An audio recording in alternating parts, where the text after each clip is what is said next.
அன்பு நேயர்களுக்கு கனிவான வணக்கம். விக்கிரவாண்டி தொகுதி வேட்பாளராக அபிநயாவை அறிவித்தார் சீமான்.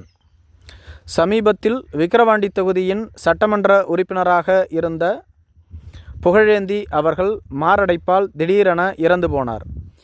எனவே விக்கிரவாண்டி தொகுதிக்கு இடைத்தேர்தலை அறிவித்தது இந்திய தேர்தல் ஆணையம். 18வது மக்களவைத் தேர்தலோடு சேர்த்து விக்கிரவாண்டி தொகுதியின் இடைத்தேர்தலையும் நடத்த திட்டமிட்டிருந்தது தேர்தல் ஆணையம்.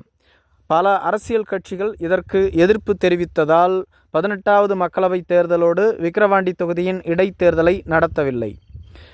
தற்பொழுது நாடு முழுவதும் காலியாக உள்ள சட்டமன்ற தொகுதிகளுக்கான இடைத்தேர்தலை இந்திய தேர்தல் ஆணையம் அறிவித்துள்ளது. முதல் கட்டமாக ஆளும் கட்சியான திமுக தங்களது வேட்பாளராக அன்னியூர் சிவா என்பவரை அறிவித்துள்ளது. இவர் திமுகவின் விழுப்புரம் மாவட்டத்தின் விவசாய மற்றும் தொழிலாளர் பிரிவு தலைவராக இருந்து வருகிறார். வன்னியர் சமுதாயத்தை சார்ந்தவர். இதேபோன்று அதிமுகவும் தங்களது வேட்பாளராக முன்னாள் விக்கிரவாண்டி தொகுதியின் சட்டமன்ற உறுப்பினரான முத்தமிழ்ச்செல்வனை அறிவித்துள்ளது. பாட்டாளி மக்கள் கட்சி இந்த தேர்தலில் போட்டியிடும் என அறிவிக்கப்பட்டுள்ளது. பாட்டாளி மக்கள் கட்சி பாரதிய ஜனதா கட்சியின் கூட்டணியோடு இணைந்துள்ளது. எனவே பாரதிய ஜனதா கட்சியின் மாநில தலைவரான அண்ணாமலை அவர்கள் விக்கிரவாண்டி தொகுதியில் பாட்டாளி மக்கள் கட்சி போட்டியிடும் தாங்கள் அவர்களுக்கு ஆதரவு அளிப்பதாக கூறிவிட்டார். மிக விரைவில் பாட்டாளி மக்கள் கட்சி தனது வேட்பாளரை அறிவிக்கும் என்று கூறப்பட்டுள்ளது. இதேபோன்று நாம் தமிழர் கட்சியும் தங்களது வேட்பாளரை அறிவித்துள்ளது. நாம் தமிழர் கட்சியின் சார்பில் விக்கிரவாண்டி தொகுதியில் அபிநயா போட்டியிடுவார் என அறிவிக்கப்பட்டுள்ளது.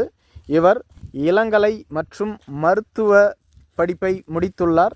இவரே விக்கிரவாண்டி தொகுதியினுடைய வேட்பாளர் என சமீபத்தில் சீமான் அவர்கள் அறிவித்துள்ளார். நாம் தமிழர் கட்சி சமீபத்தில் மாநில கட்சிக்கான அங்கீகாரத்தை பெற்றுள்ளது. 18வது மக்களவைத் தேர்தலில் நாம் தமிழர் கட்சி 12% வாக்குகளை பெற்றதன் மூலம் மாநில கட்சிக்கான அங்கீகாரத்தை பெற உள்ளது. எனவே நாம் தமிழர் கட்சி தொடர்ந்து மைக் சின்னத்தில் போட்டியிடலாமா அல்லது கரும்பு விவசாய சின்னத்தில் போட்டியிடலாமா என்ற ஆலோசனையில் உள்ளதாகவும் மிக விரைவில் இதற்கான அறிவிப்பு வெளியிடப்படும் என்றும் கூறப்பட்டுள்ளது. இதேபோன்று பாட்டாளி மக்கள் கட்சியும் இன்று அல்லது நாளைக்குள் தங்களது வேட்பாளரை அறிவிக்கும் என்று கூறப்பட்டுள்ளது. இதற்கான ஆலோசனை கூட்டம் தைலாபுரத்தில் பாமக நிறுவனர் டாக்டர் ராமதாஸ் தலைமையில் தொடர்ந்து நடைபெற்று வருகிறது. நன்றி.